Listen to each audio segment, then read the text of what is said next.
तो दोस्तों हमारी नई लेक्चर में आपका स्वागत है। मैं हूं आकाश चौधरी, आपका फार्मास्यूटिकल केमिस्ट्री का टीचर। और बच्चों आज हम पढ़ने वाले हैं सेंट्रल नर्वस सिस्टम पे कुछ ऐसे ड्रग्स जो डायरेक्टली एक्ट करते हैं और हमें प्रिवेंट करते हैं फ्रॉम डिजीज से। तो बच्चों हमारी वीडियो में हम आगे बढ़ते हैं। अगर आपने कटारिया फार्मेसी को ज्वाइन नहीं किया तो फटाफट से जाकर टेलीग्राम ग्रुप को ज्वाइन कर लें और हमारे चैनल को सब्सक्राइब कर दे।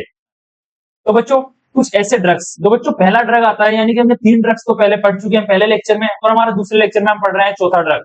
तो बच्चों चौथा कुछ ऐसा ड्रग है उसको बोलते हैं एंटीकोलवेंसेंट।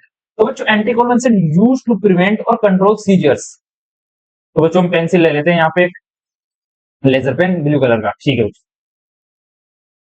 तो बच्चों एंटीकोलवेंसेंट्स यूज्ड टू प्रिवेंट और कंट्रोल सीजर्स। बच्चों एंटीकोलवेंसेंट्स वो ड्रग्स होते हैं जो कि हमें बचाते हैं या कंट्रोल करते हैं दौरों को।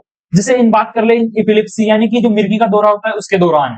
एंटीकोलवेंसेंट used to treat mental disorders like schizophrenia, bipolar disorder. बच्चों ये मेंटल डिसऑर्डर्स को भी प्रिवेंट करते हैं या रोकते हैं, क्यों करते हैं, लाइक सिजोफ्रेनिया। तो बच्चों सिजोफ्रेनिया एक ऐसी कंडीशन है जिसके अंदर व्यक्ति का मानसिक संतुलन थोड़ा खो जाता है, उससे सोचने की क्षमता और उसमें काफी बदलाव आ जाता है सोच विचार में। बच्चों हमारा अगला पॉइंट है बाइपोलर डिसऑर्डर्स। बाइपोलर डिसऑर्डर का मतलब है बच्चों ये एक ऐसा डिसऑर्डर है इसके अंदर व्यक्ति के अंदर काफी उत्साहना आ जाती है, कभी कभी काफी ज्यादा खुश हो जाता है और कभी कभी काफी दुखी हो जाता है। इसके अंदर बच्चों बाइपोलर के अंदर काफी मूड स्विंग्स होते हैं। तो बच्चों कुछ ऐसे ड्रग्स बताता हूं मैं आपको जो कि ऐसी बीमारियों को प्रिवेंट करने में काम आते हैं और उनके कुछ मेजर पॉइंट्स भी होते हैं। एक टेबल बनी हुई है नीचे, उसके अंदर है ड्रग्स नेम, बीच में यूजेस और अगला है नोट्स। तो बच्चों ड्रग्स नेम की बात कर लें, पहला ड्रग है फेनिटोनिन। तो बच्चों फेनिटोनिन यूज होता है सीजर्स यानी दौरों के दौरान और एपिलेप्सी यानी मिर्गी के अंदर। तो बच्चों इसके कुछ नोट्स यानी कि कुछ इसके साइड इफेक्ट भी कह लो या इसके यूजफुल इफेक्ट्स भी कह लो। तो बच्चों पहला इसका ये है में कोज गम स्वेलिंग। तो बच्चों मसूड़े फूल सकते हैं, इसमें मसूड़ों में थोड़ा बहुत स्वेलिंग आ सकती है। तो बच्चों हमारा अगला ड्रग है कार्बामेजिपाइन। तो बच्चों इसके जो यूज है वो है एपिलेप्सी यानी दौरों में, बाइपोलर डिसऑर्डर यानी कि मूड स्विंग्स को कंट्रोल करने के लिए। तो बच्चों कुछ नोट्स यानी कि कुछ मेजर जो बातें हैं जो ध्यान रखने योग्य है, वो है also used for nerve pain. बच्चों नसों में जो दर्द होता है, मांसपेशियों में जो दर्द होता है, उसमें भी ये काम आता है ड्रग। तो बच्चों हमारा अगला ड्रग का नाम है क्लोनिजीपैम। जो क्लोनिजीपैम यूज होता है सीजर्स यानी कि दौरों में, पैनिक यानी घबराहट के दौरान भी इसे दिया जाता है। बच्चों इसके कुछ नोट देख ले, बेंजोडाइजिपाइन ग्रुप। तो बच्चों ये बेंजीन के ग्रुप में आता है जिसके अंदर आमतौर पर डिप्रेशन और इससे रिलेटेड दवाइयां और ड्रग्स आते हैं। तो बच्चों हम हमारी वीडियो में आगे बढ़ते हैं और देखते हैं कि हमारा कुछ और ड्रग्स है इसके अंदर, इस टेबल के अंदर 5 कुछ और इंपोर्टेंट ड्रग्स हैं, उनकी भी बात कर लेते हैं हम। तो बच्चों हमारा अगला ड्रग है वेल्प्रोइक एसिड। तो बच्चों वेल्प्रोइक एसिड का यूज होता है एपिलेप्सी और बाइपोलर, सेम वही एपिलेप्सी दौरे और दूसरा बाइपोलर यानी मूड स्विंग्स में। तो बच्चों इसके जो खासकर जो इसको लेने से पहले जो बात याद या ध्यान रखनी चाहिए वो ये है कि इसको प्रेगनेंसी के दौरान नहीं ले सकते। अगर वो प्रेग्नेंट महिला है तो वो इसे यूज ना करे। तो बच्चों अगला जो हमारा ड्रग आता है वो है गैबापेंटिन। तो बच्चों गैबापेंटिन का यूज होता है सीजर्स यानी दौरों में और नर्व पेन यानी कि नसों में झंझनाहट और दर्द के दौरान। तो बच्चों इसकी कुछ इंपोर्टेंट जो नोट्स यानी कि बात याद रखने के लिए योग्य है वो है यूज्ड इन डायबिटिक न्यूरोपैथी। तो बच्चों डायबिटिक न्यूरोपैथी में भी ये दिया जाता है। तो बच्चों हमारा अगला ड्रग है टोपिरामेट, जिसका यूज होता है एपिलेप्सी यानी दौरों के दौरान और माइग्रेन के दौरान। मैं कोज मेमोरी इश्यूज। तो बच्चों इसके जो साइड इफेक्ट्स वो ये है कि इसमें मेमोरी इश्यूज हो सकते हैं यानी कि मेमोरी लॉस भी हो सकती है, तो सोचने समझने की क्षमता कम हो जाती है। तो बच्चों हमारा अगला ड्रग है वाइगापेट्रिन। तो बच्चों वाइगापेट्रिन का यूज होता है छोटे बच्चों के लिए। अगर 3 से 12 महीने के बच्चों में अगर दौरे आ रहे हैं तो उनको दिया जाता है वाइगापेट्रिन। इससे कुछ साइड इफेक्ट्स होते हैं यानी कि ये नजर कमजोर कर देता है, कैन अफेक्ट विजन। तो बच्चों हम हमारे अगले ड्रग की बात करते हैं लेमोट्रिजीन। तो बच्चों लेमोट्रिजीन एक ऐसा ड्रग है जो कि एपिलेप्सी और मूड स्टेबलाइजर में यूज होता है, यानी एपिलेप्सी यानी दौरे में और मूड स्टेबलाइजर यानी बाइपोलर डिसऑर्डर कह लो, मूड स्विंग्स को रोकता है, कम करता है। इसके कुछ साइड इफेक्ट्स है वो ये है कि शरीर पे खुजली कर देता है, फुंसिया कर देता है और भी काफी स्किन प्रॉब्लम्स को ये जनरेट कर सकता है। हमारी वीडियो में हम आगे बढ़ते हैं। तो बच्चों हमारा अगला जो ड्रग है वो है एंटी डिप्रेसेंट्स। तो बच्चों antidepressants used to treat depression anxiety disorder. तो बच्चों एंटी डिप्रेसेंट्स वो ड्रग्स होते हैं जो यूज किए जाते हैं डिप्रेशन के दौरान और एंजाइटी डिसऑर्डर्स यानी घबराहट होने वाली कुछ ऐसी अलग अलग बीमारियां हैं जिनको रोकने के लिए इन ड्रग्स का यूज किया जाता है। तो बच्चों एक टेबल है उसके अंदर सेम वैसे ड्रग नेम, यूज और उनके कुछ साइड इफेक्ट्स या हार्मफुल या बेनिफिशियल जो नोट्स है वो लिखे गए हैं। याद करने के लिए काफी आसान रहेगा। अगर आपको ये नोट्स या ये पीडीएफ चाहिए तो हमारे टेलीग्राम ग्रुप को ज्वाइन कर लीजिए, डिस्क्रिप्शन में आपको लिंक मिल जाएगी और ये पीडीएफ कंप्लीटली आपको वहां पे मिल जाएगी। तो बच्चों हमारे पहले ड्रग की बात करते हैं एमिट्रिप्टिलिन हाइड्रोक्लोराइड। तो बच्चों इसका यूज होता है डिप्रेशन और नर्व पेन के दौरान, यानी कि डिप्रेशन के दौरान, नसों में दर्द के दौरान। तो बच्चों इसके कुछ नोट से साइड इफेक्ट है कि नींद आ सकती है, कैन कॉज ड्रोजीनेस। तो बच्चों हमारा अगला ड्रग है इमिप्रामिन हाइड्रोक्लोराइड। तो बच्चों इमिप्रामिन हाइड्रोक्लोराइड का यूज होता है डिप्रेशन और बेड वेटिंग के दौरान। बच्चों कुछ लोग अगर डिप्रेशन, कोई व्यक्ति डिप्रेशन से गुजर रहा है या फिर उसे बेड वेटिंग की प्रॉब्लम है, यानी कि बेड को गीला करना यार रात में, तो उसके लिए यूज होता है इमिप्राइन हाइड्रोक्लोराइड। तो बच्चों ये आता है ट्राइसाइक्लिक एंटी डिप्रेसेंट्स के ग्रुप में, जो डिप्रेशन और एंजाइटी वाले डिसऑर्डर्स के लिए यूज किए जाने वाले ड्रग्स में है। तो बच्चों हमारा अगला ड्रग है फ्लोक्सिटिन।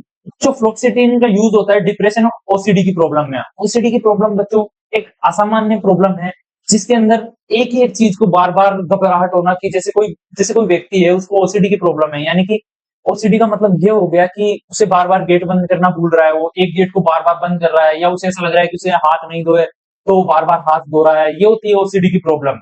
तो बच्चों नोट्स एसएसआरआई क्लास और लॉन्ग एक्टिंग। तो बच्चों एसएसआरआई क्लास में आते हैं और ये काफी लंबे असरदार होते हैं। तो बच्चों हमारा अगला ड्रग है वेनलाफेक्सिन। तो बच्चों वेनलाफेक्सिन ड्रग यूज होता है एंजाइटी और डिप्रेशन के एंटी।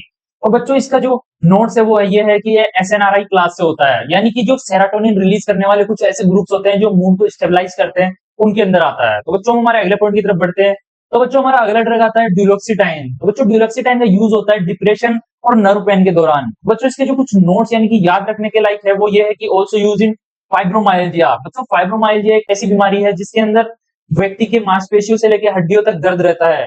बच्चों हमारा अगला ड्रग आता है सेट्रालाइन। तो बच्चों सेट्रालाइन का यूज होता है डिप्रेशन और पीटीएसडी। बच्चों पीटीएसडी का मतलब ये एक ऐसा रोग है जो तब होता है जब आप किसी सिचुएशन, बहुत गंभीर सिचुएशन से गुजरते हो।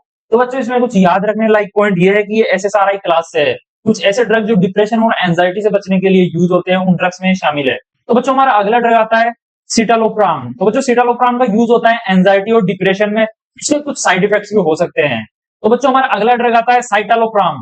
इसका यूज होता है डिप्रेशन और एंजाइटी में।